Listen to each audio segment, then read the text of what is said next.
Hello दोस्तों, स्वागत है आप लोगों का अपने यूट्यूब परिवार अरुण अकेडमी में। आज की क्लास में हम लोग पढ़ेंगे संपूर्ण हिंदी पैडागोजी। आज का ये वीडियो देखने के बाद और कहीं आप लोग की संपूर्ण हिंदी पैडागोजी देखने की ज़रूरत नहीं पड़ेगी। इसको दोस्तों, इसके पीछे कई घंटों की मेहनत है। सोचिए कि रात भर तैयार किए हैं ये कंटेंट आपके लिए बहुत ही शानदार तरीके से।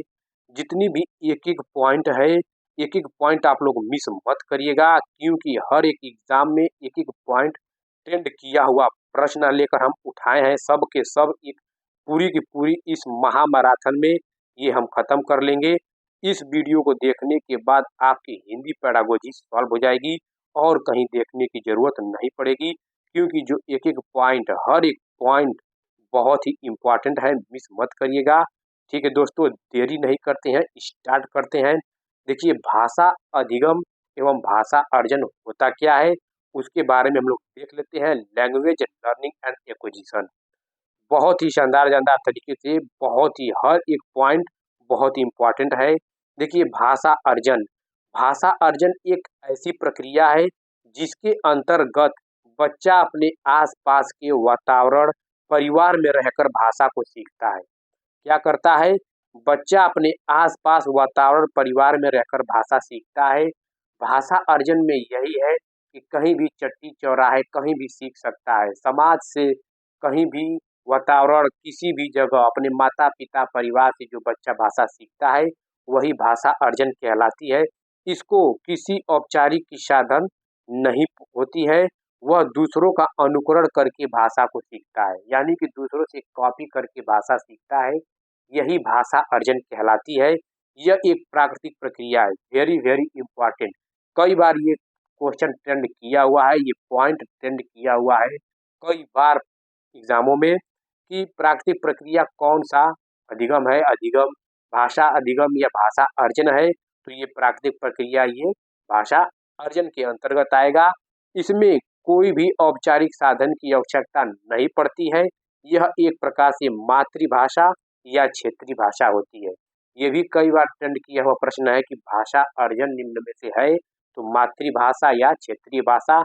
एक-एक पॉइंट, जितने भी पॉइंट हम लेकर आए हैं, एक-एक पॉइंट आप लोग के लिए बहुत ही इम्पोर्टेंट है, मिस मत करिएगा। देखिए, भाषा अर्जन से संबंधित महत्वपूर्ण बिंदु जो कई बार एग्जाम में ट्रेंड किया हुआ है, एक-एक पॉइंट उठाकर हम लेकर आए हैं यहाँ पर। देखिए, भाषा अर्जन की प्रक्रिया सहज और स्वाभाविक है। ये भी कई बार एग्जाम में पूछा गया है कि भाषा अर्जन की प्रक्रिया कैसी है, तो सहज और स्वाभाविक होती है। इसमें किसी व्याकरण की आवश्यकता नहीं होती है। व्याकरण की आवश्यकता दोस्तों अधिगम में होती है। इसमें भाषा अर्जन में क्या होता है कि व्याकरण की आवश्यकता नहीं होती है। भाषा अर्जन में सर्वाधिक महत्व परिवार व समाज का होता है। क्या परिवार और समाज के माध्यम से ही कॉपी करके, यानी कि अनुकरण करके भाषा अर्जन ग्रहण करते हैं। चलते हैं दोस्तों, देखिए भाषा अधिगम देख लेते हैं, फिर उसके बाद से क्वेश्चन करेंगे। बहुत ही शानदार तरीके से हर एक टॉपिक लेकर आया है। जितने भी संपूर्ण पैडागोजी हिंदी में पूछा जाएगा, सब के सब निचोड़ इस वीडियो में हम लोग खत्म कर देंगे। देखिए, भाषा अधिगम, इसमें औपचारिक साधनों का प्रयोग किया जाता है। भाषा अर्जन में औपचारिक साधन का प्रयोग नहीं किया जाता है। भाषा अधिगम में औपचारिक साधनों का प्रयोग किया जाता है। भाषा अधिगम में नियम और व्याकरण का प्रयोग किया जाता है। भाषा अधिगम क्या है? भाषा अधिगम हम लोग विद्यालय में सीखते हैं, स्कूल में सीखते हैं, पाठ्य पुस्तक की मदद लेते हैं। और भाषा अर्जन क्या है? भाषा अर्जन में किसी की हेल्प नहीं लेते हैं, वो सिर्फ और सिर्फ समाज में रहकर माता-पिता, परिवार उनके द्वारा कॉपी यानी कि अनुकरण करके सीखते हैं। तो भाषा अधिगम में नियम और व्याकरण का प्रयोग होता है। जैसे कि मान लीजिए हम इंग्लिश सीख रहे हैं, तो इंग्लिश सीखेंगे तो क्या उसके नियम, उसके उसके व्याकरण ट्रांसलेट नहीं सीखेंगे, तो वही है कि भाषा अधिगम में नियम और व्याकरण का प्रयोग किया जाता है। इसे द्वितीय भाषा के नाम से जानते हैं। इसे इसे द्वितीय भाषा के नाम से जानते हैं। किसको? भाषा अधिगम को। वेरी इंपॉर्टेंट है। कई बार ये प्रश्न जो है, ये द्वितीय भाषा कई बार परीक्षाओं में ट्रेंड किया हुआ प्रश्न है कि द्वितीय भाषा के नाम से जानते हैं निम्न में से कौन है? भाषा अर्जन या भाषा अधिगम या दोनों। तो भाषा अधिगम को द्वितीय भाषा के नाम से जानते हैं। एक एक पॉइंट बहुत ही महत्वपूर्ण है। देखिए, भाषा अधिगम से संबंधित तथ्य जो कई बार एग्जाम में पूछा है, सब के सब एक एक पॉइंट हम लेकर आए हैं दोस्तों। देखिए, भाषा अधिगम विद्यालय में प्रारंभ होती है। कहाँ होती है भाषा अधिगम? विद्यालय में प्रारंभ होती है। और भाषा अर्जन विद्यालय की जरूरत नहीं होती है, उसको हम कहीं भी अर्जित कर सकते हैं। समाज, परिवार, चट्टी चौराहे जहाँ भी हम अपने ग्रहण करते हैं वो भाषा अर्जन कहलाती है। और भाषा अधिगम विद्यालय में प्रारंभ होती है। भाषा अधिगम में बच्चों को प्रयास करना पड़ता है। इसी कई बार पूछा गया है, प्रयास की जटिल है। भाई सीखेंगे पाठ्य पुस्तक, किसी की हेल्प लेंगे स्कूल में, तो एक प्रयासपूर्ण और एक जटिल प्रक्रिया माना गया है भाषा अधिगम को। तो भाषा अधिगम में शिक्षक, विद्यालय, पाठ्यक्रम, पाठ्य पुस्तकें, शिक्षण पद्धतियाँ आदि की भूमिका रहती है। किसमें? तो ये सब में रहती है भाषा अधिगम में। चलते हैं दोस्तों नेक्स्ट पॉइंट पे। देखिए, यहाँ पे आ गया क्वेश्चन जो एग्जाम में पूछा हुआ है, कैसे भाषा अर्जन से कैसे अधिगम से क्वेश्चन आता है। देखिए, भाषा अर्जन और भाषा अधिगम के संदर्भ में कौन सा कथन सही नहीं है। यहाँ पे कथन सही नहीं पूछा है, वो देखेंगे। देखिए, सांस्कृतिक विभिन्नता भाषा अर्जन और भाषा अधिगम को प्रभावित करने वाले महत्वपूर्ण कारक है। बिल्कुल सत्य है, यहाँ पे ये पहला सत्य हो जाएगा, लेकिन नहीं पूछा है निगेटिव का नेगेटिव। क्योंकि सांस्कृतिक विभिन्नता से भाषा अर्जन और भाषा अधिगम को प्रभावित करने वाले कारक होते हैं। भाषा अर्जन में विभिन्न संकल्पनाएं मातृभाषा में बनती है। बिल्कुल सत्य, हम क्या बताएं कि भाषा अर्जन क्षेत्रीय भाषा या मातृभाषा होती है, तो ये भी सत्य, लेकिन निगेटिव पूछा है, नहीं पूछा है, तो हमें गलत खोजना है। देखिए, भाषा अधिगम में कभी भी अनुवाद का सहारा नहीं लिया जाता है। देखिए, भाषा अधिगम में अनुवाद का सहारा लिया जाता है, यही गलत हो गया। तो लेकिन गलत का गलत पूछा है, तो ऑप्शन नंबर 3 हम लोग लॉक कर देंगे। क्योंकि भाषा अधिगम में अगर हम इंग्लिश सीख रहे हैं या कोई भी लैंग्वेज सीख रहे हैं जो हमें नहीं आता है, द्वितीय भाषा सीख रहे हैं, तो क्या उसमें सहारा नहीं लेंगे? अगर कोई भी इंग्लिश सीख रहे हैं, किसी चीज़ का हमें अर्थ नहीं पता है, तो उसका अनुवाद, उसका अर्थ हम लोग खोजेंगे। तो अनुवाद यानी ट्रांसलेट का सहारा हम लोग लेते हैं और मातृभाषा में लेते हैं। तो ऑप्शन नंबर यहाँ पे निगेटिव का निगेटिव पूछा है, तो ऑप्शन नंबर 3 यहाँ पे राइट आंसर हो जाएगा, क्योंकि गलत का गलत खोजना था। देखिए, भाषा अर्जन सहज और स्वाभाविक होता है, जबकि भाषा अधिगम प्रयासपूर्ण होता है। बिल्कुल सत्य, लेकिन निगेटिव का निगेटिव पूछा है। चलते हैं नेक्स्ट पे दोस्तों। देखिए, भाषा सीखने और भाषा अर्जित करने में अंतर का मुख्य आधार है क्या भाषा की जटिल संरचनाएं, या भाषा की पाठ्य पुस्तकें, या भाषा का लिखित आकलन, या भाषा का उपलब्ध परिवेश। तो ऑप्शन नंबर 4 हम लोग लॉक कर देंगे, भाषा का उपलब्ध परिवेश। जो भाषा सीखने और भाषा अर्जित करने में अंतर का मुख्य आधार यही है कि भाषा का उपलब्ध परिवेश। अगर परिवेश जिस चीज़ को बालक को जिस इन्वायरमेंट में आप परिवेश देंगे, तो भाषा सीखने को और अर्जित करने में अच्छा से अच्छा अर्जित करेगा। तो सबसे एप्रोप्रिएट आंसर यही है कि समृद्ध परिवेश हो जाए या भाषा का उपलब्ध परिवेश। तो ऑप्शन नंबर 4 यहाँ पे राइट आंसर हो जाएगा। चलते हैं नेक्स्ट क्वेश्चन। देखिए, भाषा भाषा देख लेते हैं दोस्तों। भाषा से यहाँ पे हर बार ट्रेंड करता है प्रश्न। देखिए, भाषा के माध्यम से क्या करते हैं? सोचते, महसूस और चिंतन करते हैं। ये बताइए, आप लोग को सीटेट का एग्जाम पास करनी है, तो आप थिंकिंग करेंगे, सोचेंगे, तो कैसे? भाषा के ही रूप में तो सोचेंगे। तो वही है कि भाषा के माध्यम से हम सोचते हैं, महसूस करते हैं, चिंतन करते हैं, यानी कि थिंकिंग करते हैं। और भाषा के प्रकार मुख्य रूप से 3 होते हैं: मौखिक भाषा, लिखित भाषा और सांकेतिक भाषा। मौखिक भाषा वह है जिसे मुख के द्वारा व्यक्त किया जाता है। लिखित भाषा जिसे लिखकर हम व्यक्त करते हैं। सांकेतिक भाषा जिस संकेतों के माध्यम से हम लोग व्यक्त करते हैं। तो देखिए, प्राथमिक भाषा पूछा है कि भाषा की जो मुख्य प्राथमिक भाषा होती है वह मौखिक भाषा होती है। प्राथमिक भाषा कई बार एग्जाम में अटेंड किया गया है कि मौखिक भाषा है, तो प्राथमिक भाषा क्या है? तो मौखिक भाषा है। और भाषा के माध्यम से ही हम लोग सोचते हैं, महसूस, चिंतन जितनी भी करते हैं, एक दूसरे से कम्युनिकेट करते हैं, बातचीत करते हैं, तो किसमें करते हैं? वो भाषा में ही करते हैं। यहाँ पे भाषा बहुत ही इम्पोर्टेंट है दोस्तों। देखिए, भाषा का अंग, भाषा का अंग देखिए, ध्वनि है, वर्ण है, शब्द है, वाक्य है, लिपि है। ये सब क्या है? ध्वनि, वर्ण, शब्द, वाक्य, लिपि, ये सब भाषा का अंग है। ये एग्जाम में पूछ देता है कि निम्न में से कौन सा भाषा का अंग नहीं है। तो इसमें से कोई 3 दे देगा और एक चौथा कोई नहीं देगा। तो आप लोग याद रखिएगा कि भाषा का अंग कौन-कौन होता है। तो ध्वनि, वर्ण, शब्द, वाक्य, लिपि होता है। भाषा यादृच्छिक यानी कि स्वतंत्र है, जिसके माध्यम से हम अपने विचारों को प्रकट करते हैं। ये बताइए कि भाषा स्वतंत्र है, हम लोग कहीं भी सीख सकते हैं, कहीं भी बोल सकते हैं, इसमें कोई बांध नहीं है। तो क्या है भाषा कैसी है? तो भाषा यादृच्छिक यानी कि स्वतंत्र है, जिसके माध्यम से हम अपने विचारों को प्रकट करते हैं। आप एक दूसरे से कम्युनिकेट करते हैं, बातचीत करते हैं, तो कैसे करते हैं? भाषा से ही तो करते हैं, तो कहीं भी कर सकते हैं, तो इसमें कोई बांध नहीं है। तो ये भाषा कैसी है? यादृच्छिक यानी कि स्वतंत्र है। भाषा अस्थिर है, जिसमें हमेशा बदलाव होता रहता है। देखिए भाषा अगर आप 5 साल की अवस्था में आपकी भाषा कुछ और होगी, 10 वर्ष की अवस्था में कुछ और हो जाएगी, यानी कि बदलती रहती है। और डिस्टेंस, टाइम के समय, डिस्टेंस के समय, दूरी के समय भी आप लोग क्या करेंगे, भाषा बदलती है। देखेंगे कि 10 किलोमीटर पे कुछ भाषा और है, 50 किलोमीटर या और कुछ जाएँगे तो भाषा बदल बदल जाएगी। मतलब लैंग्वेज ये क्या है, तो भाषा अस्थिर है, ना कि स्थिर है। कई बार ये ट्रेंड किया हुआ प्रश्न है और लड़के स्थिर मार्ग चले आते हैं। तो आप लोग याद रखिएगा कि भाषा अस्थिर है, क्योंकि भाषा एक समान है। आप बताइए, यूपी की भाषा कुछ और है, गुजराती की भाषा कुछ और है, तो यानी कि भाषा बदलती रहती है। यूपी में ही कई जगह अवधी मराठी, मतलब ब्रज भाषा में, अवधी में बोली जाती है। तो भाषा हर एक स्थान पे बदलती रहती है। तो भाषा क्या है? भाषा अस्थिर है, ना कि स्थिर है, ये याद रखिएगा। भाषा अर्जित व्यवहार है। मान लीजिए हमें इंग्लिश सीखनी है, फ्रेंच सीखनी है, कोई भी लैंग्वेज सीखनी है, तो हम लोग उसको सीख जाते हैं। तो किसके? अर्जन के ही माध्यम से सीखते हैं। तो भाषा क्या है? भाषा अर्जित व्यवहार है, हम लोग ग्रहण भाषा को कर लेते हैं। मातृभाषा सीखते हैं अपने आस-पास पड़ोस से, अपने माता-पिता से, तो अर्जित कर लेते हैं, यानी कि अर्जन कर लेते हैं। तो भाषा कैसी है? तो भाषा अर्जित व्यवहार है। देखिए, भाषा शिक्षण एक प्रकार से अन्य विषयों की कक्षाओं में भी मौजूद रहता है। क्या होता है? भाषा शिक्षण एक प्रकार से अन्य विषयों की कक्षाओं में क्या रहता है?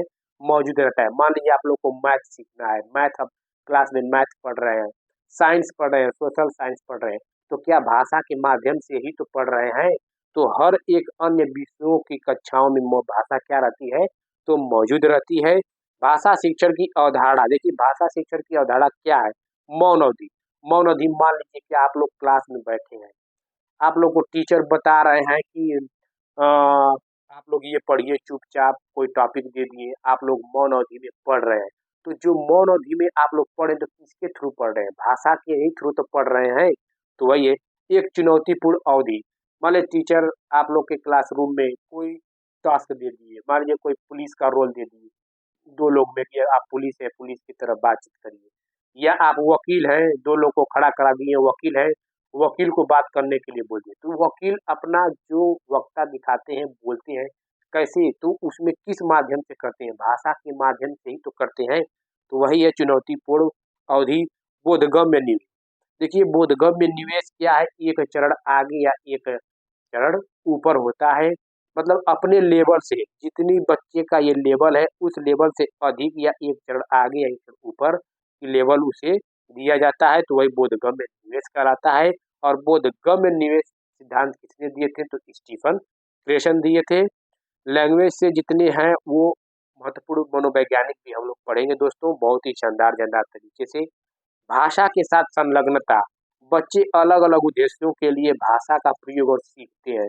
मान लीजिए भाषा, आप लोग क्लास में अलग अलग के बच्चे आए हैं, तो एक दूसरे से कम्युनिकेट करेंगे, संलग्नता दिखाएंगे, बातचीत करेंगे, तो बच्चे अलग अलग उद्देश्यों के लिए प्रयोग सीखते हैं। तो किसके माध्यम से? भाषा के ही माध्यम से। बच्चे की स्कूल की भाषा और घर की भाषा में समरूपता होनी चाहिए।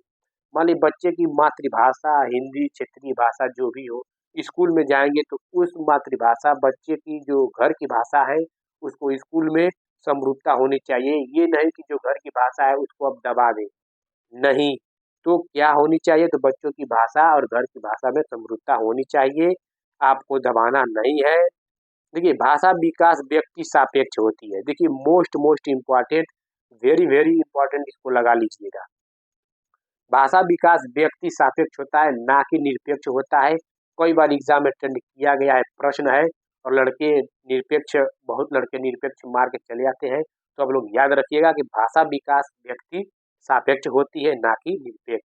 भाषा सांस्कृतिक अनुभवों पर आधारित होती है, बिल्कुल सत्य है। भाषा क्या है? सांस्कृतिक अनुभवों पर आधारित होती है। अनेक प्रकार के धर्म, अनेक प्रकार के कल्चरल से हमारे क्लास में आएंगे, तो एक दूसरे से कम्युनिकेट करेंगे। कुछ संस्कृति उसकी रहेगी, कुछ हमारी संस्कृति रहेगी, तो हर एक प्रकार एक एक लोगों की संस्कृति अनुभवों पे क्या होगी? आधारित होगी। संप्रेषण बढ़ेगा, तो यही है कि भाषा सांस्कृतिक अनुभवों पर आधारित होती है। भाषा सीखने के लिए भाषा समृद्ध परिवेश महत्वपूर्ण है। देखिए, समृद्ध परिवेश वेरी वेरी इंपॉर्टेंट। मान लीजिए आप बच्चे को चारों तरफ समृद्ध परिवेश भाषा के रूप में दिखाएंगे, जैसे चार्ट के द्वारा, होर्डिंग के द्वारा, बोर्ड पे लिखा रहेगा कि कर्मठ जुझारू नेता, मतलब दिल्ली इतनी किलोमीटर है, वाराणसी इतनी किलोमीटर है, मतलब यूपी बिहार, ऐसे चार्ट होर्डिंग के द्वारा लिखा रहेगा। तो अब बच्चे की जो समृद्ध परिवेश में क्या है, तो भाषा सीखने के लिए बहुत ही महत्वपूर्ण है समृद्ध परिवेश। एक अच्छे से इन्वायरमेंट देंगे, अच्छे से उसके परिवेश देंगे, तो वो भाषा सीखने में और उसके महत्वपूर्ण कारक बनेंगे। भाषा एक नियमबद्ध व्यवस्था है, मोस्ट इंपॉर्टेंट, इसको ट्रिपल स्टार बना लीजिए। ये कई बार एग्जाम में अटेंड किया गया है। तो भाषा कैसी व्यवस्था है? तो भाषा एक नियमबद्ध व्यवस्था है। भाषा व्यवस्थाओं की व्यवस्था है, ये भी कई बार अटेंड किया गया है। प्रत्येक भाषा का व्याकरण होता है, बिल्कुल सत्य। प्रत्येक भाषा का क्या होता है? व्याकरण होता है। और ये आप लोग स्टार बना लीजिए, प्रत्येक भाषा की एक लिपि होना आवश्यक नहीं है। प्रत्येक जो भाषा होती है उसकी लिपि होना आवश्यक नहीं है। जितने ये पॉइंट हैं दोस्तों, ये प्रीवियस ईयर एग्जामों में पूछा हुआ है। सब के सब एक एक पॉइंट हम लेकर आए हैं, बहुत ही शानदार तरीके से। एक एक पॉइंट आप लोग मिस मत करिएगा। देखिए, देख लेते हैं। हिंदी भारत की एक राजभाषा है, ना कि राष्ट्रभाषा। तो संविधान की 8वीं अनुसूची में 22 भाषाएं शामिल है। कितनी भाषाएं? तो जितनी 22 भाषाएं शामिल है, इसको आप लोग देख लीजिएगा, क्योंकि इसमें से दे देगा कि निम्नलिखित में से कौन सी संविधान की 8वीं अनुसूची में 22 भाषाओं में शामिल एक नहीं है। तो 3 इसमें से रहेगा, एक नहीं रहेगा, या 3 नहीं रहेगा, एक दे देगा कि निम्न में से कौन है। देखिए, असमिया हुआ, बांग्ला, गुजराती, हिंदी, कन्नड़, कश्मीरी, कोंकणी, मलयालम, मणिपुरी, मराठी, नेपाली, उड़ीसा, पंजाबी, संस्कृत, सिंधी, तमिल, तेलुगु, उर्दू, बोडो, संथाली, मैथिली और डोगरी। ये सब क्या है? संविधान की 8वीं अनुसूची में 22 भाषाएं शामिल हैं, और यह राजभाषा है, ना कि राष्ट्रभाषा। देखिए, शास्त्रीय भाषा बहुत ही इंपॉर्टेंट यहाँ से क्वेश्चन बन सकता है दोस्तों, क्योंकि 3 अक्टूबर 2024 को भारत सरकार ने 5 नई शास्त्रीय भाषाओं को मंजूरी दी। मराठी, पाली, प्राकृतिक, असमिया और बंगाली को। इस निर्णय से भारत में मान्यता प्राप्त शास्त्रीय भाषाओं की कुल संख्या 11 हो गई है, जो पहले 6 थी। पहले कौन कौन 6 थी? तमिल, संस्कृत, तेलुगु, कन्नड़, मलयालम और उड़िया। ये 6 शास्त्रीय भाषा थी, लेकिन 3 अक्टूबर 2024 को भारत सरकार ने 5 नई शास्त्रीय भाषाओं को मंजूरी दी है, जो बढ़कर 6 से अभी 11 हो गई है। तो याद रखिएगा, 11 के 11 शास्त्रीय भाषाएं देख लीजिएगा। मराठी, पाली, प्राकृतिक, असमिया, बंगाली, तमिल, संस्कृत, तेलुगु, कन्नड़, मलयालम और उड़िया।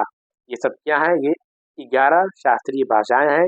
5 जो 3 अक्टूबर 2024 को नई मान्यताएं मिली है शास्त्रीय भाषा के रूप में। देखिए, क्वेश्चन देख लेते हैं कुछ इंपॉर्टेंट जो प्रीवियस ईयर एग्जाम में पूछा हुआ है। देखिए, निम्नलिखित में से कौन सा भाषा के विषय में सत्य नहीं है? ऑप्शन नंबर पहला क्या कह रहा है? प्रत्येक भाषा की लिपि होती है। हम क्या बताए हैं? प्रत्येक भाषा की लिपि होनी जरूरी नहीं है। तो यहाँ पे नहीं नहीं पूछा, यही गलत हो गया। प्रत्येक भाषा की लिपि होनी आवश्यक नहीं है।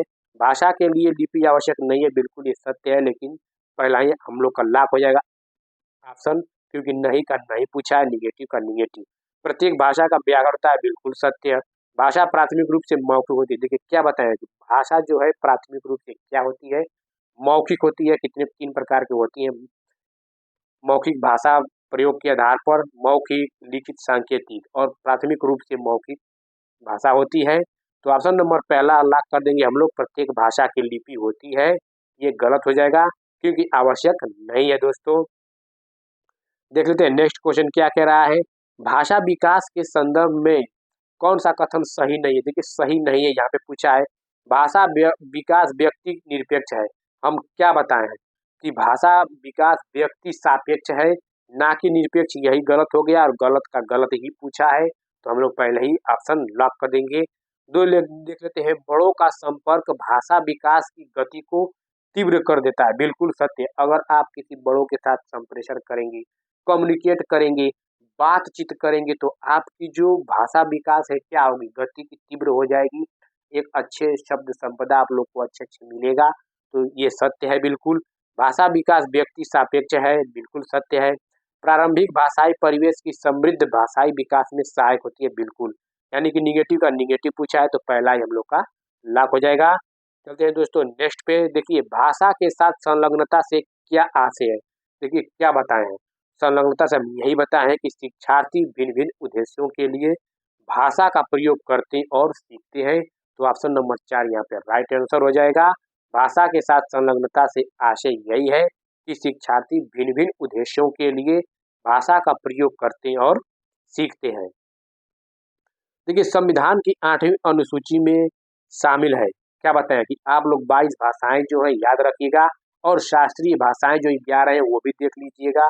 तो संविधान की 8वीं अनुसूची में देखिए बोडो को शामिल किया गया, अवधी, नागपुर, राजस्थानी नहीं है। तो ऑप्शन नंबर 3 लॉक हो जाएगा, बोडो। देखिए दोस्तों नेक्स्ट क्वेश्चन क्या कह रहा है, कथन अ और ब पर विचार करें। देखिए, भाषा चिंतन प्रक्रिया से जुड़ी है, बिल्कुल सत्य। भाषा चिंतन एक दूसरे से संबंधित होते हैं, एक दूसरे के प्रकार होते हैं। अगर आप भाषा बात करेंगे, चिंतन करेंगे, तो भाषा के माध्यम से करेंगे। तो भाषा चिंतन प्रक्रिया कैसी है? एक दूसरे से जुड़ी हुई है, और तो सत्य हो गया। भाषा संभाषण की संरचना और संभाषण कार्यों का अभ्यास करने में मदद करती है, बिल्कुल सत्य। जो भाषा आप कम्युनिकेट करेंगे, जिसकी संरचना होगी, तो उसकी संभाषण कार्यों में अब क्या होगा? उसकी अभ्यास करने में मदद होगी। जितने भी आप अभ्यास करेंगे, तो दोनों दोनों अ और ब दोनों के दोनों सही है। तो किसमें है? अ और ब दोनों सही है, तो ऑप्शन नंबर 3 हम लोग का राइट आंसर हो जाएगा। चलते हैं दोस्तों नेक्स्ट पे। देखिए, निम्नलिखित में से कौन सी भाषा एक विशेषता नहीं है? भाषा की विशेषता यहाँ पे नहीं पूछा है, तो भाषा यादृच्छिक है। हम क्या बताएं कि भाषा एक यादृच्छिक यानी कि स्वतंत्र रूप से होती है। आप कहीं भी रहते हैं, कभी भी किसी से आप लोग कम्युनिकेट करते हैं, तो वहाँ पे स्वतंत्र रूप से करते हैं, कोई बांध नहीं है। यहाँ पे सत्य निगेटिव का निगेटिव पूछा है। भाषा स्थिर है, हम क्या बताएंगे भाषा स्थिर होती है? नहीं, भाषा अस्थिर होती है। तो यानी कि निगेटिव का निगेटिव हम लोग का लॉक हो जाएगा। यही गलत है, गलत पूछा है। तो भाषा स्थिर नहीं होती है, भाषा अस्थिर होती है। 10 किलोमीटर की बात जाएंगे तो कुछ भाषा चेंज हमको मिलेगी, 50 किलोमीटर 100 किलोमीटर की दूरी पर जाएंगे तो भाषा आप लोग की चेंज मिलती जुलती रहेगी, मतलब मिलती जुलती सेम नहीं रहेगी, बदलती रहती है। तो भाषा अस्थिर होती है। भाषा सांस्कृतिक अनुभव पर आधारित होती है, बिल्कुल सत्य। भाषा एक अर्जित और सीखा हुआ व्यवहार है, बिल्कुल सत्य। तो निगेटिव का निगेटिव पूछा है, यानी कि गलत। तो भाषा स्थिर है, ये गलत है। भाषा स्थिर नहीं, अस्थिर है। देखिए, भाषा सीखने में सर्वाधिक महत्वपूर्ण, देखिए भाषा सीखने में सर्वाधिक महत्वपूर्ण है। देखिए, भाषा शिक्षक, बिल्कुल ये भी देखिए सत्य है। भाषा सीखने में भाषा शिक्षक की जरूरत पड़ती है, बिल्कुल सत्य। लेकिन यहाँ पे पूछा है सर्वाधिक महत्वपूर्ण है। पाठ्य पुस्तकों से भी हम भाषा सीखते हैं, ये भी सत्य है, लेकिन सर्वाधिक महत्वपूर्ण पूछा है। आकलन की जटिलता है नहीं। भाषा समृद्ध परिवेश, देखिए भाषा समृद्ध परिवेश ऑप्शन नंबर 4 यहाँ पे सर्वाधिक महत्वपूर्ण की बात कर रहा है। तो ऑप्शन नंबर 4 लॉक हो जाएगा, भाषा समृद्ध परिवेश। चलते हैं दोस्तों नेक्स्ट पे। देखिए, इसको पढ़ने के बाद हम लोग एक एक पॉइंट फिर से पढ़ेंगे दोस्तों। बहुत ही शानदार तरीके से ये हम कंटेंट तैयार करके लेकर आए हैं दोस्तों। अगर आप लोग को वीडियो अच्छा लगा हो तो दोस्तों थोड़ा शेयर कर दीजिए, जिससे सबके रिश्तेदार भाई बहन जो भी ये लोग पढ़ रहे हैं, सब में ये मैराथन क्लास एकदम शेयर कर दीजिए, ग्रुप में डाल दीजिए थोड़ा, कि हमें भी मोटिवेट मिलता रहे। और हाँ दोस्तों, प्लेलिस्ट में जाकर देख सकते हैं, बहुत ही शानदार तरीके से चल रही है क्लास, और प्रीवियस ईयर आधारित क्वेश्चन चल रही है। देखिए, निम्नलिखित में से कौन सी भाषा शिक्षा की अवधारणा नहीं है? यहाँ पे भाषा शिक्षा की अवधारणा नहीं पूछा है। देखिए, चुनौतीपूर्ण अवधि की परिकल्पना, एक चुनौतीपूर्ण देंगे बालक को कि भाई कोई भी चुनौती कर दीजिए, वकील के रूप में, पुलिस के रूप में। ये परिकल्पना, ये अवधि चुनौतीपूर्ण होती है, यानी कि सत्य है। भाषा शिक्षण की अवधारणा। तो बोधगम्य निवेश, देखिए बोधगम्य निवेश क्या है, ये भी भाषा शिक्षण की अवधारणा है। मस्तिष्क सकारात्मक पुनर्बलन भी है, लेकिन मस्तिष्क का क्षति एवं नियंत्रण नहीं है। तो निगेटिव का निगेटिव पूछा है, तो ऑप्शन नंबर 3 यहाँ पे लॉक हो जाएगा। चलते हैं दोस्तों, अब लोगों को नया टॉपिक आ गया, बहुत ही शानदार तरीके से स्टार्ट करेंगे ये भी। हर एक टॉपिक दोस्तों और हर एक पॉइंट आप लोग मिस मत करिएगा। पूरी की पूरी संपूर्ण पैडागोजी हिंदी की एकदम निचोड़ लेकर आए हैं। एक बार पढ़ने के बाद 1 से 2 बार वीडियो पढ़ लीजिएगा, एकदम आपका 15 नंबर पैडागोजी एकदम सॉल्व हो जाएगा।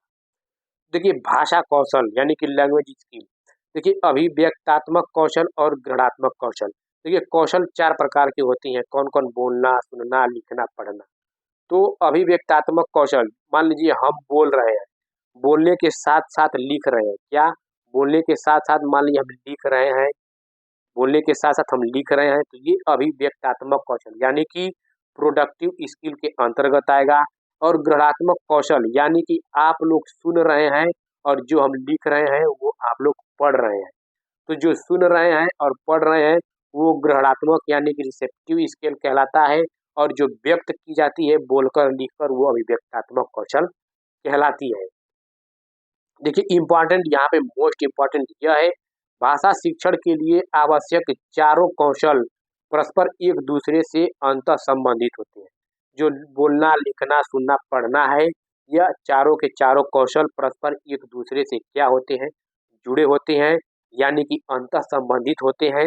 भाषा के चारों कौशल क्रम से नहीं सीखे जाते हैं। देखिए मोस्ट इम्पॉर्टेंट ये क्या है कि जो भाषा के 4 कौशल होते हैं ये क्रम से नहीं सीखे जाते हैं। मान लीजिए पहले कोई बोलना सीखेगा, सुनना नहीं सीखेगा, तो वही बात है कि कोई पहले सुन लेगा या बोल लेगा, पढ़ लेगा, लिख लेगा कोई ऐसे। तो यही है कि भाषा के चारों कौशल क्रम से नहीं सीखे जाते हैं, एक साथ सीखे जाते हैं। जैसे बच्चा सुनने के साथ साथ बोलना भी सीख सकता है, एक साथ सीख सकते हैं, और पढ़ने के साथ साथ लिखना भी सीख सकता है। ये नहीं कि पहले पढ़ेगा तब लिखेगा या पहले लिखेगा तब पढ़ेगा। तो याद रखिएगा कि भाषा के चारों कौशल क्रम से नहीं सीखे जाते हैं, ये एक साथ सीखे जाते हैं और ये एक दूसरे से संबंधित यानी कि अंतर संबंधित जुड़े होते हैं। देखिए भाषा कौशल के संबंध में कौन सा कथन सही नहीं है। भाषा कौशल एक क्रम में ही अर्जित किए जाते हैं। हम क्या बताए हैं कि भाषा कौशल एक क्रम में अर्जित नहीं किए जाते हैं, एक साथ सीखे जाते हैं। तो गलत का गलत पहला ही गलत हो गया, तो ऑप्शन नंबर पहला हम लोग लॉक कर देंगे क्योंकि गलत का गलत पूछा है। भाषा कौशल एक दूसरे को प्रभावित करते हैं, बिल्कुल सत्य। भाषा कौशल एक दूसरे से संबंधित होते हैं, बिल्कुल सत्य। भाषा कौशल एक क्रम में अर्जित नहीं किए जाते हैं, बिल्कुल सत्य। यानी कि निगेटिव का निगेटिव पूछा है, तो भाषा कौशल एक क्रम में अर्जित किए जाते हैं, ये गलत है, एक क्रम में अर्जित नहीं किए जाते हैं।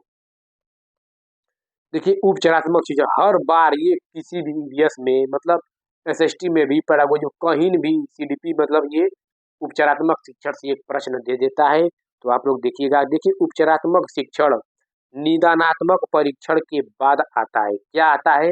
निदानात्मक परीक्षण के बाद आता है, क्योंकि नैदानिक परीक्षण के द्वारा पहले छात्रों की अधिगम में होने वाली कठिनाइयों की जानकारी प्राप्त की जाती है और उसके बाद उपचारात्मक शिक्षण के द्वारा उन्हें दूर करने का प्रयास किया जाता है। मान लीजिए उपचारात्मक शिक्षण करना है किसी बालक का, तो आप लोग उसकी समस्या का पहले पता कराएंगे, फिर समस्या का समाधान करेंगे।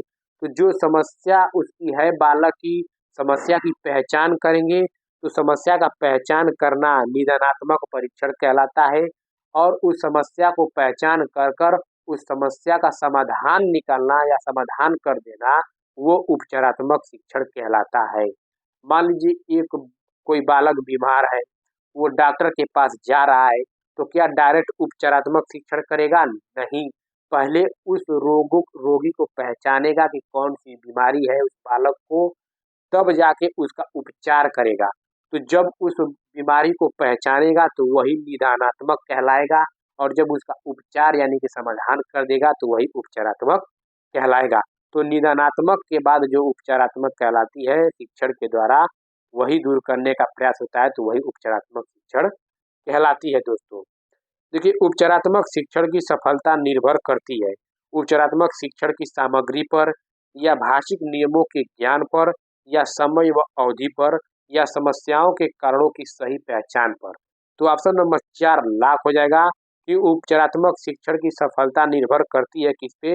निदानात्मक परीक्षण पे, यानी कि समस्याओं के कारणों की सही पहचान पे। पहले हम समस्या को पकड़ेंगे तब तो उसका समाधान करेंगे। तो यहाँ पे ऑप्शन नंबर 4 राइट हो जाएगा, समस्याओं के कारणों की सही पहचान पर। देखिए शिक्षण विधि हर एक मतलब कि हर बार यहाँ से ट्रेंड करता है, कोई ना कोई एक विधि शिक्षण विधि पूछ लेती है।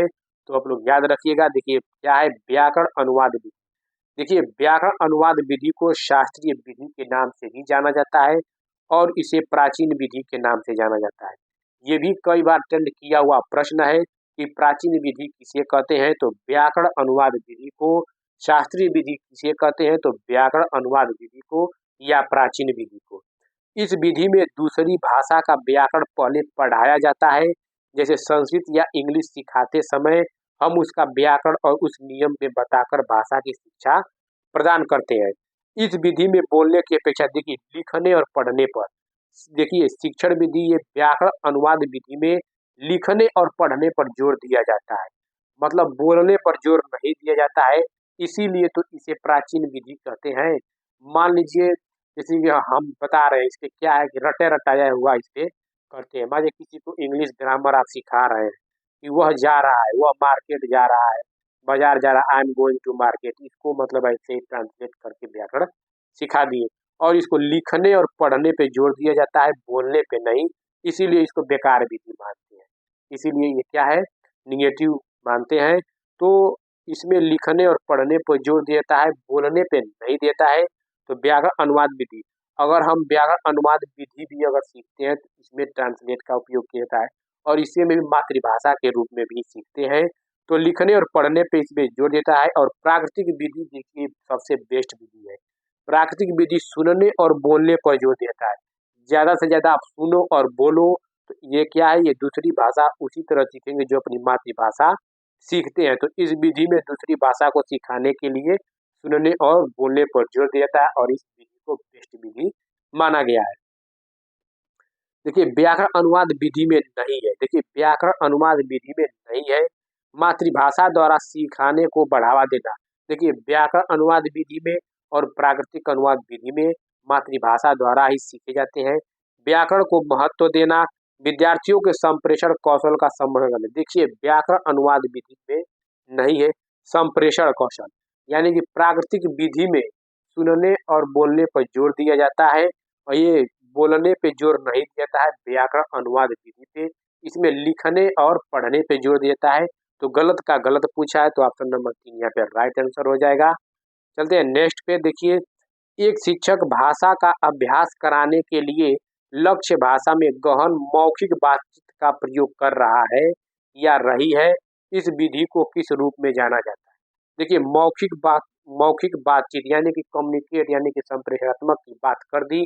तो यहाँ पे कौन सी होगी? प्राकृतिक विधि होगी, नेचुरल मेथड होगी। तो ऑप्शन नंबर पहला हम लोग का राइट आंसर हो जाएगा। चलते हैं दोस्तों नेक्स्ट पे। देखिए एक शिक्षक श्यामपट्ट पर स्पष्ट लेख में बहुत शब्द लिखता है या लिखती है और विद्यार्थी उन शब्दों को अपनी अभ्यास पुस्तिका में लिखते हैं। निम्नलिखित में से कौन सी विधि वर्तनी सिखाने की इस तकनीकी से मेल खाती है? देखिए कोई कॉपी में अगर लिखता है उसको छपवाने की बात करता है या ब्लैक बोर्ड पे लिखता है और टीचर कहते हैं कि इसको आप लोग उतारिए। तो जो देखकर लिखकर उपा उतार रहे हैं कॉपी में, तो इसे कौन सी विधि कहते हैं? तो इसे प्रतिलेखन विधि कहते हैं। तो ऑप्शन नंबर 3 राइट हो जाएगा, क्योंकि यहाँ पे बात कर रही है कि अभ्यास पुस्तिका में लिखती है तो कौन सी विधि वर्तनी होगी। मतलब लिखने को बात करिए, श्यामपट्ट पर स्पष्ट लेख में उस शब्द को लिखता है और उसको अपने कॉपी में लिखने की बात कर रही है, तो वही प्रतिलेखन विधि कहलाती है। श्रुतलेख विधि यानी कि श्रुतलेख विधि उसे कहते हैं जो सुनकर लिखा हुआ लेख, वही श्रुतलेख विधि कहलाती है। चलते हैं दोस्तों नेक्स्ट पे। देखिए व्याकरण शिक्षण हेतु सबसे उपयोगी कौन सी है? तो देखिए व्याकरण शिक्षण में क्या होता है? व्याकरण शिक्षण में पहले उदाहरण बताया जाता है, देन उसके बाद नियम के तरफ लेकर जाते हैं। तो आगमन विधि में क्या होता है, पहले एग्जाम्पल टू रूल यानी कि उदाहरण से नियम की ओर चलते हैं, किसमें, आगमन विधि, और आगमन विधि ही व्याकरण शिक्षण कहलाती है। तो ऑप्शन नंबर 2 राइट आंसर हो जाएगा, आगमन विधि। देखिए कुछ इंपॉर्टेंट विधियां हैं, देख लेते हैं। प्रत्यक्ष विधि किसे कहते हैं? देखिए प्रत्यक्ष विधि वह विधि कहलाती है जो डायरेक्ट मेथड कहलाता है। ठीक, जैसे कि मान लीजिए हमारी मातृभाषा हिंदी है और मुझे इंग्लिश सीखनी है, तो हमें फॉरेन में अंग्रेजों के बीच में छोड़ दिए।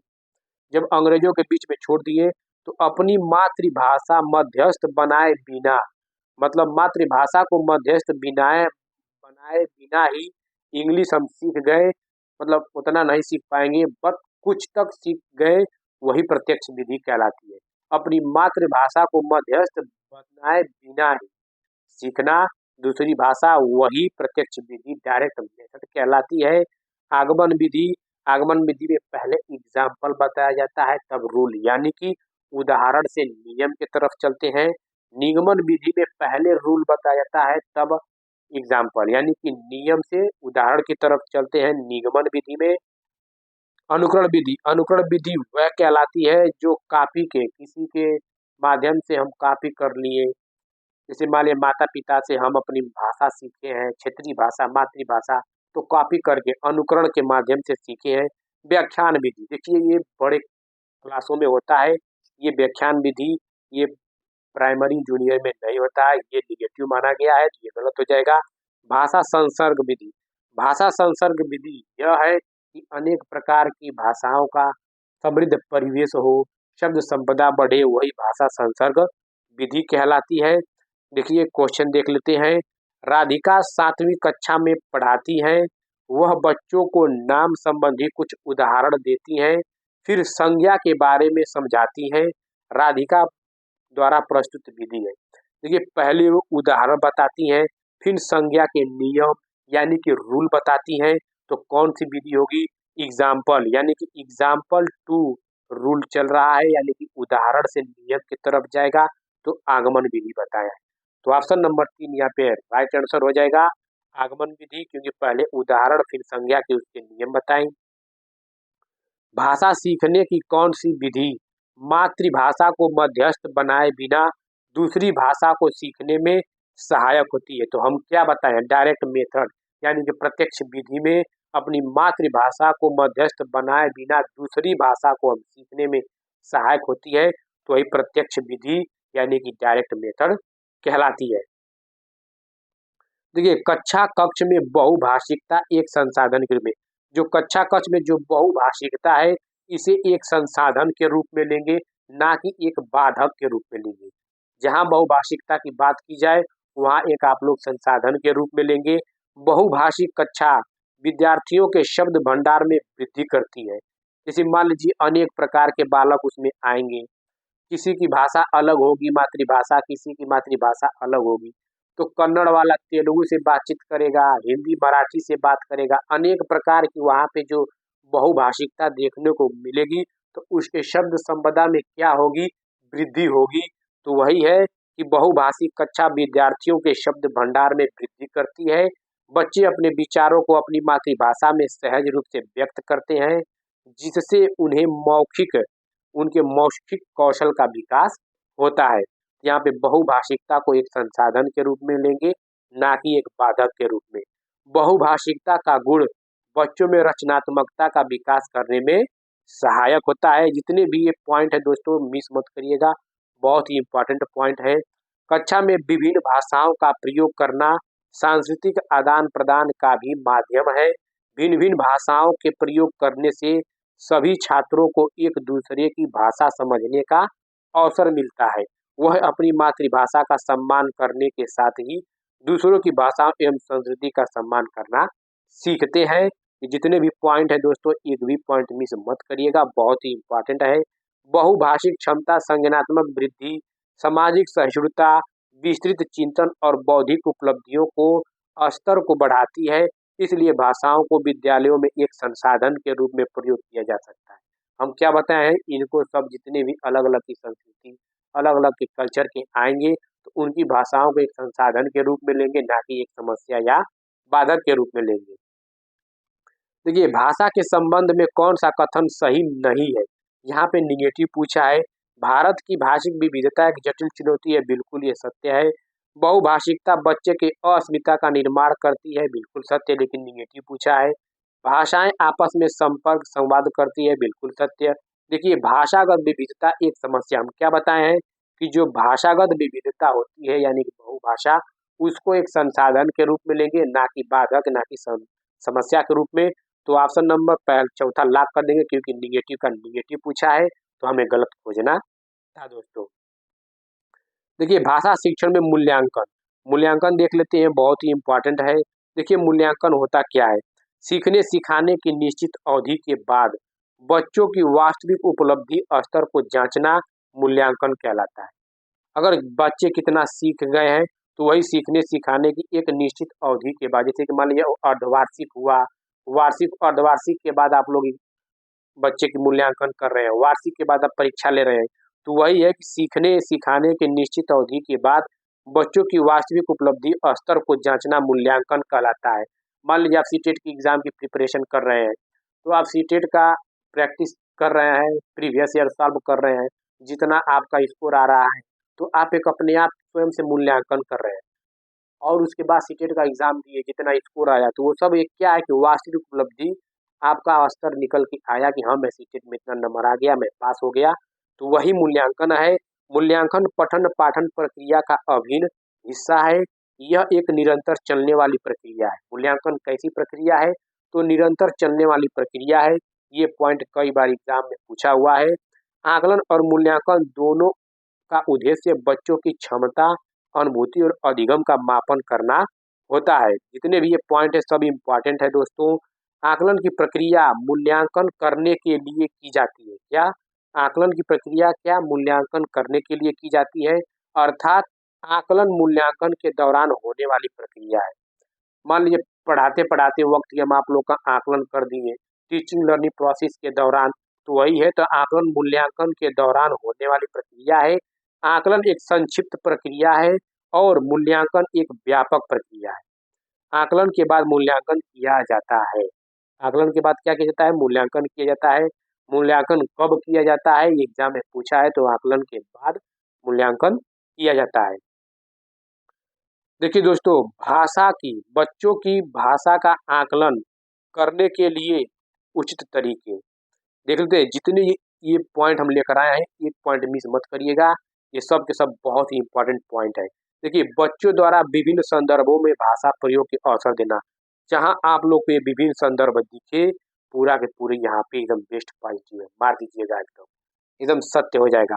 तो बच्चों द्वारा विभिन्न संदर्भों में भाषा का प्रयोग अवसर देना, बच्चों से प्रश्न पूछना और पढ़ी गई सामग्री पर उनसे प्रतिक्रिया व्यक्त करवाना, बच्चों से उनके अपने अनुभवों को लिखवाना, बच्चों से उनके अपने अनुभवों से लिखवाना। ये नहीं कि ज्यों के त्यों लिखवा दें, गलत हो जाएगा। तो बच्चों से उनके क्या करवाना चाहिए, अपने अनुभवों को लिखवाना चाहिए। सुनी गई कहानी को बच्चों से अपने शब्दों में लिखवाना। जो बच्चे सुनी हुई कहानी है तो उन बच्चों को कहिए कि अपने शब्दों में लिखिए, अपनी भाषा में लिखिए, सबसे बेस्ट वहाँ पे होगा। बच्चों के भाषा प्रयोग का अवलोकन करना, बच्चों को चित्र वर्ण और प्रश्न पूछने के अवसर देना। ये जितने भी हैं इम्पॉर्टेंट, सब के सब ये बहुत ही मोस्ट इम्पॉर्टेंट है। पोर्टफोलियो, देखिए पोर्टफोलियो क्या होता है। देखिए, पोर्टफोलियो एक फाइल होती है, ठीक। इस फाइल में बच्चे की क्या क्या अचीवमेंट है, क्या कमियां हैं, क्या खूबियां हैं, गुड बैड सब के सब इस पोर्टफोलियो इस फाइल रजिस्टर में रिकॉर्ड होता है। माता पिता उनके बारे में, बच्चे की एक्टिविटीज है। जब एक क्लास से दूसरे क्लास में जाते हैं तो वो दूसरे टीचर को दे दिया जाता है, तो उसको पता चल जाता है कि हाँ बच्चे की क्या क्या अचीवमेंट है सब। तो वही है, पोर्टफोलियो एक प्रकार की फाइल होती है जिसमें किसी बच्चे के एक निश्चित अवधि में किए गए कामों का संग्रह यानी कि कलेक्शन होता है। इसमें बच्चों की उपलब्धियां, प्रगति और कमियों को भी रखा जाता है। पोर्टफोलियो से बच्चे की महत्वपूर्ण जानकारियां मिलती हैं, जैसे व्यक्तिगत, पारिवारिक, शैक्षणिक, सह शैक्षणिक, सांस्कृतिक तथा सामाजिक जानकारी आदि सब इसमें सम्मिलित होती हैं बच्चों के बारे में। देखिए समग्र एवं सतत मूल्यांकन, यानी कि समग्र एवं सतत मूल्यांकन शैक्षिक एवं सहशैक्षिक, क्या शैक्षिक एवं सहशैक्षिक सब बच्चों की शामिल होती है। देखिए देख लेते हैं क्वेश्चन प्रीवियस ईयर एग्जामों में जो पूछा हुआ है। बच्चों की मौखिक भाषा का सतत आकलन करने का सबसे बेहतर तरीका है। मौखिक भाषा का सतत आकलन करने का, शब्द पढ़वाना, प्रश्नों के उत्तर। देखिए विभिन्न संदर्भों में बातचीत, बिल्कुल हम क्या बताएं, जहां विभिन्न संदर्भ दिखे तुरंत आप ऑप्शन को मार दीजिएगा, पूरी की पूरी सत्य हो जाएगी।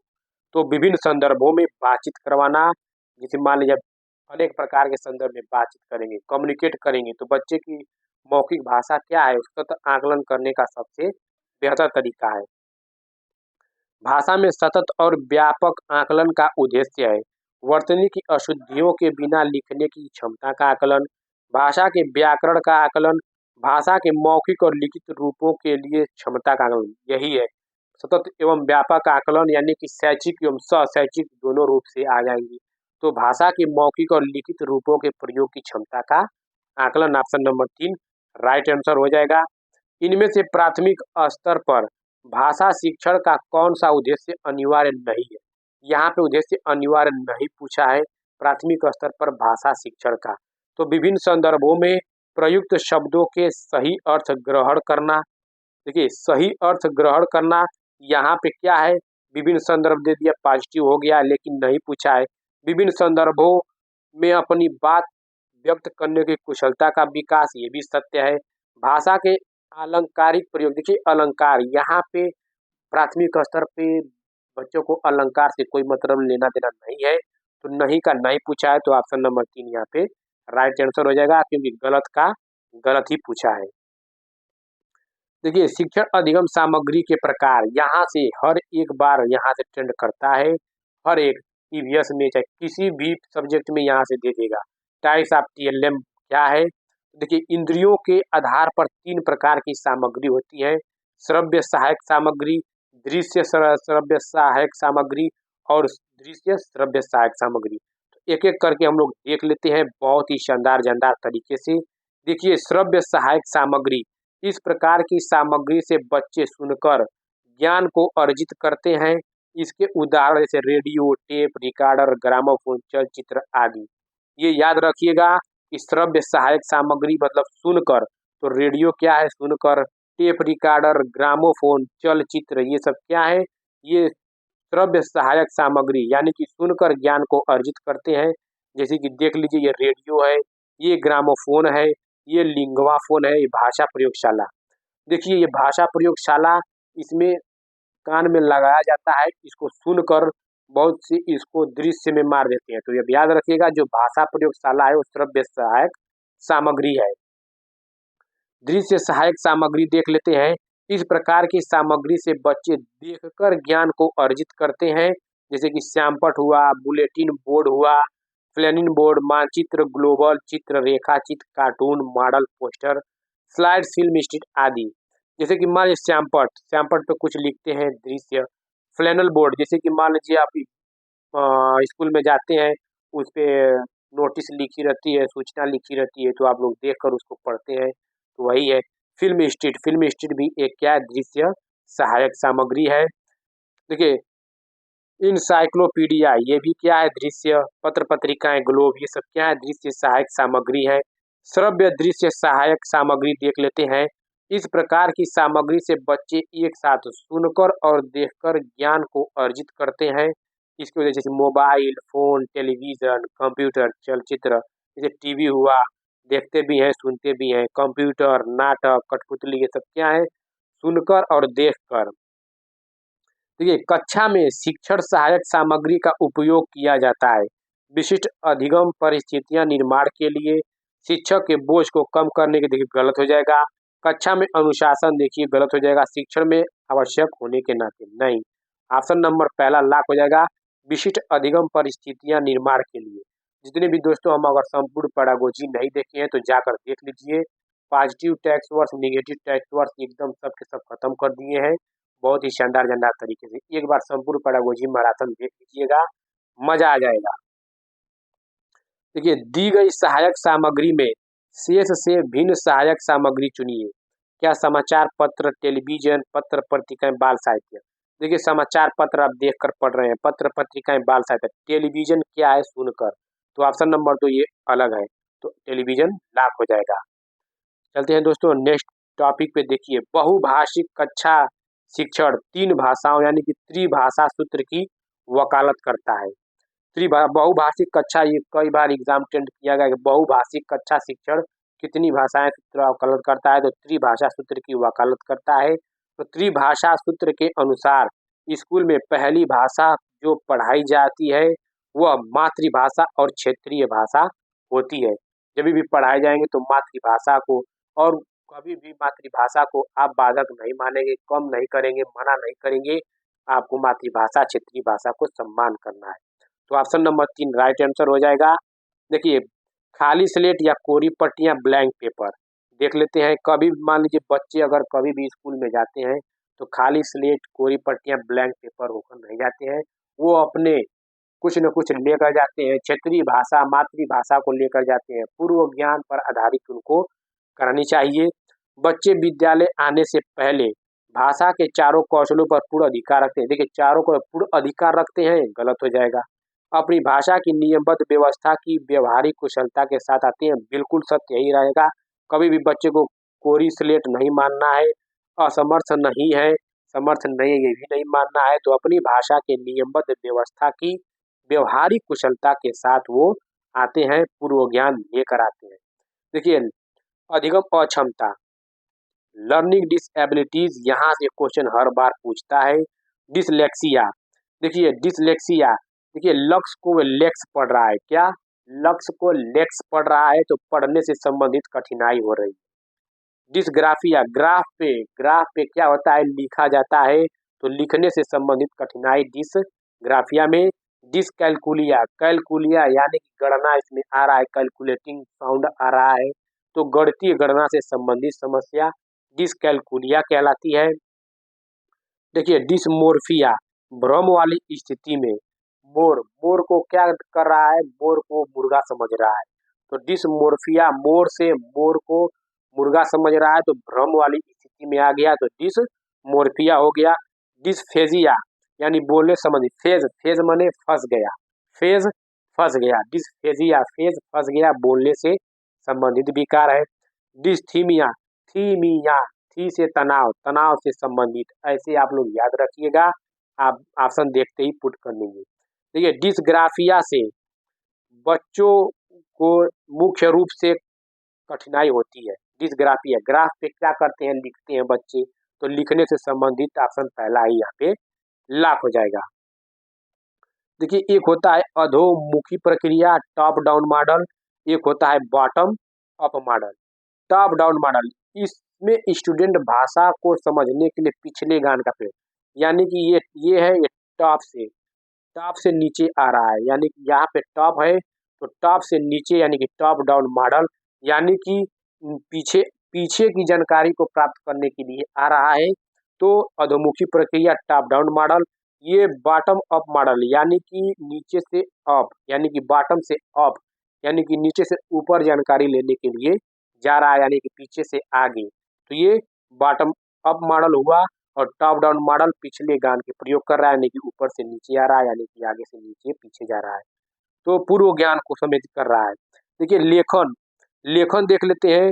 देखिए लेखन कैसी होनी चाहिए, सुसंगीत होनी चाहिए, व्याकरण की शुद्धता होनी चाहिए, स्पष्ट उद्देश्य होनी चाहिए, और विचारों की प्रोत्साहन करनी चाहिए।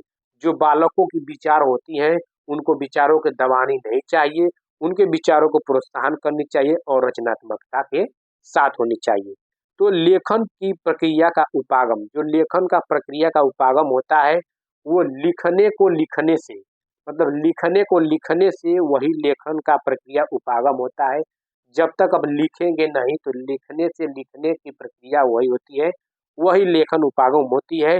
इसमें स्टूडेंट क्रमबद्ध तरीके से सीखते हुए लेखन कौशल में दक्ष बनते हैं दोस्तों। देखिए लिखना सीखने में कीरम काटे, यानी कि स्क्रिबलिंग, यानी ऐसे ऐसे बच्चे कापी पे ऐसे ऐसे चलाते हैं पेन न, तो वही है कीरम काटे, यानी कि स्क्रिबलिंग एक महत्वपूर्ण चरण है क्योंकि बच्चे प्रयास करते हैं। जिस दिन से उन्होंने पेन या पेंसिल पकड़ी उस दिन से शब्द एवं अक्षर लिखने का नहीं, जिस दिन पकड़ेंगे उसी दिन शब्द पेन अक्षर लिख लेंगे। अपने लिए चिन्हों से अर्थ निकालने का बिल्कुल सत्य, ऑप्शन नंबर 2 लॉक कर देंगे। ऐसे ऐसे जब वो बच्चे खींचते हैं स्क्रिबलिंग यानी कांटे की तरह, तो अपने लिए चिन्हों से अर्थ निकालने का चरण होता है। तो ऑप्शन नंबर 2 यहाँ पे राइट आंसर हो जाएगा। चलते हैं दोस्तों नेक्स्ट पे। देखिए निम्नलिखित में से कौन सी लेखन की विशेषता नहीं है। देखिए यहाँ पे लेखन की विशेषता नहीं है, हम लेखन जस्ट ऊपर बताएं। देखिए मौखिक रिपोर्ट, देखिए यहाँ पे लिखने में मौखिक की बात की जाती है नहीं, मौखिक रिपोर्ट प्रस्तुत करना नहीं होती है, यही गलत हो जाएगा। तो निगेटिव का निगेटिव पूछा है, यही राइट हो जाएगा। अच्छा सुसंगत होना चाहिए, स्पष्ट उद्देश्य और व्याकरण की परिशुद्धता होनी चाहिए, अच्छा लेखन की ये विशेषता है। नेक्स्ट पे दोस्तों देखिए, एक अध्यापिका क्या एक अध्यापिका कक्षा 8 के विद्यार्थियों को निम्नलिखित लेखन प्रदत्त कार्य देती है। क्या देती है? निम्नलिखित लेखन प्रदत्त कार्य देती है। इस इसे किस प्रकार का लेखन कहेंगे? देखिए 4-4 के समूहों में आपस में चर्चा करो, मुख्य विचार बिंदु लिखो और एक रूपरेखा तैयार करो। विषय के पक्ष तथा विपक्ष में 2-2 तर्क प्रस्तुत करने के लिए एक अच्छे लेख का प्रारूप तैयार करो।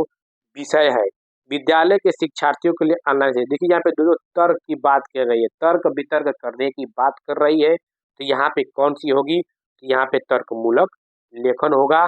तो ऑप्शन नंबर 2 हम लोग का लॉक हो जाएगा, तर्कमूलक लेखन। ये देखिए एग्जाम में वृत्तांतात्मक लेखन से कई बार पूछा जाता है प्रश्न। तो वृत्तांत उसे कहते हैं जो किसी घटना पे आधारित हो दोस्तों, तो यहाँ पे तर्कमूलक लेखन होगा। चलते हैं नेक्स्ट पे। देखिए कक्षा 6 की एक अध्यापिका अपनी कक्षा में निम्नलिखित कार्य करवाती है। 8 वाक्यों के एक छोटे से अनुच्छेद को 2 भागों में बांटा गया। किसमें? देखिए अनुच्छेद को 2 भागों में बांटा गया या जोड़ों में बैठे प्रत्येक विद्यार्थी को हर दूसरे वाक्य दिया गया। इसमें देखिए प्रत्येक 8 वाक्य के एक छोटे से अनुच्छेद 2 भागों में बांट दिया गया है और प्रत्येक विद्यार्थी को हर दूसरा वाक्य दिया गया। प्रत्येक विद्यार्थी एक दूसरे वाक्य को बताते हैं और अब उन्हें पूरा अनुच्छेद लिखना है। तो अब ये बताइए, मतलब कि यहाँ पे समूह की बात की जा रही है, यानी कि जो लेख है, देखिए जो सुनकर लिखा हुआ लेख उसी को श्रुतलेख कहते हैं। तो यहाँ पे सहयोगात्मक रूप से श्रुतलेख लिखा जा रहा है। तो ऑप्शन नंबर 3 लॉक हो जाएगा, पारंपरिक श्रुतलेख। क्या होगा? पारंपरिक श्रुतलेख होगा। देख लेते हैं दोस्तों, देखिए महत्वपूर्ण मनोवैज्ञानिक, यहाँ पे महत्वपूर्ण मनोवैज्ञानिक से कई बार एग्जाम में अटेंड करता है प्रश्न। एक एक महत्वपूर्ण मनोवैज्ञानिक कौन कौन है? देखिए चॉम्स्की, वायोस्की पे जो लैंग्वेज से आती है दोस्तों। सीडीपी की महामैराथन क्लास बहुत जल्द लेकर आने वाले हैं, सब के सब बहुत डिटेल में हम लोग पढ़ेंगे, बहुत ही शानदार जानदार तरीके से। बस आप लोग चैनल के माध्यम से जुड़ जाइए, बेल आइकन को प्रेस कर दीजिए, जिससे आप लोग के पास सही समय पर नोटिफिकेशन मिलता रहे और हमें भी मोटिवेट मिलता रहे दोस्तों। देखिए स्टीफन क्रेशन, यह एक भाषाविद है जो अमेरिका के हैं। कहाँ के हैं?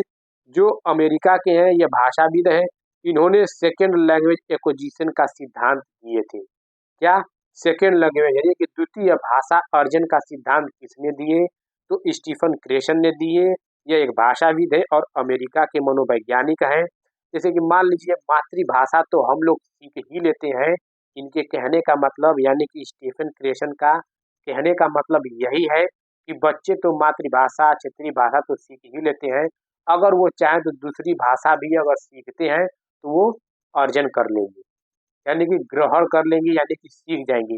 मान लीजिए इंग्लिश को किसी का हिंदी मातृभाषा है तो क्या इंग्लिश नहीं सीखता है? क्या फ्रेंच, स्पेनिश, मतलब जो भी भाषा सीखता है, मराठी, बंगली, उड़िया, वो नहीं सीखता है? सीख जाता है। तो स्टीफन क्रेशन का यही है कि जो बच्चे पहली भाषा तो सीखते ही सीखते हैं, दूसरी भाषा को ये अर्जित कर लेते हैं। तो सेकेंड लैंग्वेज एक्विजिशन यानी कि द्वितीय भाषा अर्जन का सिद्धांत किसने दिए? तो स्टीफन क्रेशन ने दिए। और इसमें देखिए बोधगम्य निवेश, बोधगम्य निवेश क्या है? बोधगम्य निवेश कई बार एग्जाम में ट्रेंड करता है। बोधगम्य निवेश ये जो सिद्धांत दिए थे ये स्टीफन क्रेशन ने ही दिए हैं बोधगम्य निवेश। इसमें बच्चों को ऐसी भाषाई अवसर उपलब्ध कराना जो उनकी भाषा से एक स्तर ऊपर या एक स्तर आगे या एक चरण ऊपर या एक चरण आगे हो। तो जैसे माने बच्चे की लेवल इतना है तो उसको भाषा की एक चरण आगे या एक चरण ऊपर भाषाएं दी जाए, उस लेवल की बच्चे की लेवल से अधिक लेवल दी जाए तो वही बोधगम्य निवेश होता है। यही बोधगम्य निवेश किसने दिए? तो स्टीफन क्रेशन ने दिए और सेकेंड लैंग्वेज एक्विजिशन का सिद्धांत स्टीफन क्रेशन ने दिए। चलते हैं दोस्तों, देखिए अब चॉम्स्की, वाइगोस्की, पियाजे, स्किनर के बारे में देख लेते हैं जो भाषा के संबंधित ये कुछ सिद्धांत रखे थे और इसका डिटेल आप लोग थ्योरी में जाकर पढ़ सकते हैं। और सीडीपी की महामैराथन क्लास हम लेकर आ रहे हैं बहुत जल्द, जो पूरी की पूरी निचोड़ खत्म कर देंगे। देखिए चॉम्स्की यानी कि नोम चॉम्स्की, इनके कहने का मतलब क्या है कि भाषा, बच्चों में भाषा सीखने की जन्मजात क्षमता होती है। इसमें बच्चों में भाषा सीखने की जन्मजात क्षमता होती है। इसने कहा तो नोम चॉम्स्की ने वो बताया कि हमारे आप में सब में एक डिवाइस यानी एलईडी, क्या एलईडी करके एक डिवाइस नामक डिवाइस होती है। एलईडी यानी कि लैंग्वेज एक्विजिशन डिवाइस नामक एक डिवाइस जुड़ी होती है जिसे यूनिवर्सल ग्रामर यानी कि सार्वभौमिक व्याकरण कहते हैं। वाइगोस्की क्या कहते हैं? वाइगोस्की बताते हैं कि बच्चे समाज और संस्कृति से इंटैक्ट यानी कि अंतः क्रिया करके सीखते हैं। और पियाजे बताते हैं कि पियाजे बताए हैं कि बच्चे इंडिविजुअल यानी कि व्यक्तिगत रूप से सीखते हैं। बच्चे को जिन पियाजे ने नन्हे वैज्ञानिक माने हैं। जैविक परिपक्वता को सबसे ज्यादा महत्व दिए हैं तो जिन पियाजे ने दिए हैं। और जैविक परिपक्वता को सबसे ज्यादा महत्व यही जिन पियाजे ही दिए हैं, नन्हे वैज्ञानिक। प्राइवेट स्पीच यानी कि प्राइवेट स्पीच की बात करें तो आप वाइगोस्की के पास जाएंगे। वाइगोस्की बताते हैं कि बच्चे समाज और संस्कृति से सीखते हैं। नोम चॉम्स्की, बच्चों में भाषा सीखने की जन्मजात क्षमता होती है। पियाजे, बच्चे को इंडिविजुअल व्यक्तिगत रूप से सीखते हैं, मानते हैं और जैविक परिपक्वता को महत्व दिए हैं। और स्किनर बताते हैं लैंग्वेज से, भाषा से आज तक एग्जाम में अगर प्रश्न बना है तो यही बना है कि स्किनर बताते हैं कि बच्चे अनुकरण यानी कि कॉपी के माध्यम से सीखते हैं। अनुकरण के माध्यम से बच्चे भाषा सीखते हैं। तो कहने का मतलब किसका है? तो स्किनर का है। Most important. चलते हैं दोस्तों, देखिए क्वेश्चन क्या कह रहा है। देखिए निवेश परिकल्पना अनुशंसा करती है कि भाषिक निवेश भाषिक दक्षता के वर्तमान स्तर से एक चरण पीछे, एक चरण आगे, बहुत आगे समाधान क्या बताएं। जो निवेश परिकल्पना यानी कि बोधगम्य निवेश स्टीफन क्रेशन का क्या बताएं, बच्चे का जो लेवल है एक चरण ऊपर या अधिक या एक चरण आगे। तो एक चरण आगे ऑप्शन नंबर 2 लॉक हो जाएगा। एक चरण आगे अधिगम प्रतिफलों को सही तरह से प्राप्त करने के लिए आदर्श है। चलते हैं नेक्स्ट पे। देखिए बच्चे, हम क्या बताएं, देखिए बच्चे सामाजिक अंतः क्रिया से, क्या समाज के साथ जो अंतः क्रिया से भाषा सीखते हैं, यह विचार किसका है? क्या पावलाव का है या वाइगोत्स्की का है या जिन पियाजे का, स्किनर का? तो ऑप्शन नंबर 2 हम लोग लॉक कर देंगे, ले वाइगोत्स्की का है। अंतः क्रिया किससे है? तो ले वाइगोत्स्की का। जिन पियाजे क्या बताएं कि बच्चे अनुकरण, स्किनर बताएं कि अनुकरण के माध्यम से सीखते हैं। जिन पियाजे नन्हे वैज्ञानिक माने हैं बच्चों को। और जैविक परिपक्वता को महत्व सबसे ज्यादा दिए हैं तो जिन पियाजे दिए हैं। और इंडिविजुअल यानी कि व्यक्तिगत रूप से सीखते हैं तो जिन पियाजे का कहने का मतलब है। तो बच्चे समाज अंतः क्रिया से सीखते हैं तो वाइगोत्स्की माने हैं। चलते हैं नेक्स्ट पे। देखिए मानव मस्तिष्क में सार्वभौमिक व्याकरण हम क्या बताएं, यूनिवर्सल ग्रामर, जिसमें बच्चे के मस्तिष्क में हमारे आप में सब में एक एलईडी नामक एक डिवाइस होती है जिसे लैंग्वेज एक्विजिशन डिवाइस कहते हैं। सार्वभौमिक व्याकरण यानी यूनिवर्सल ग्रामर नियमों के एक समूह के रूप में होती है। यह विचार किसने प्रतिपादित किया? तो ये किसने किया है? कि नोम चॉम्स्की ने।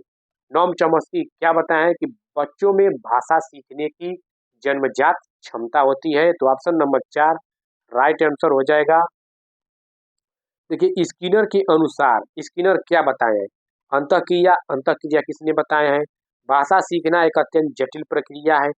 भाषा अनुकरण के द्वारा सीखी जाती है। बिल्कुल ऑप्शन नंबर 3 यहाँ पे राइट आंसर हो जाएगा। स्किनर के अनुसार भाषा अनुकरण के द्वारा सीखी जाती है। कई बार एग्जाम में ट्रेंड किया स्किनर से क्वेश्चन यही ज्यादातर बनता है कि अनुकरण के माध्यम से भाषा सीखी जाती है, किस मनोवैज्ञानिक का सिद्धांत है? तो स्किनर महोदय का। दोस्तों जितने भी ये प्रश्न हम लेकर आए हैं टॉपिक इंपॉर्टेंट प्रश्न, सब के सब बहुत ही इंपॉर्टेंट है दोस्तों। एक भी पॉइंट ये मिस मत करिएगा, 1 से 2 बार देख लीजिएगा, पूरी आप लोग की पैडागोजी समझ में आ जाएगी। देखिए दोस्तों इतनी कम समय में पूरी की पूरी निचोड़ हम समाहित कर दिए हैं।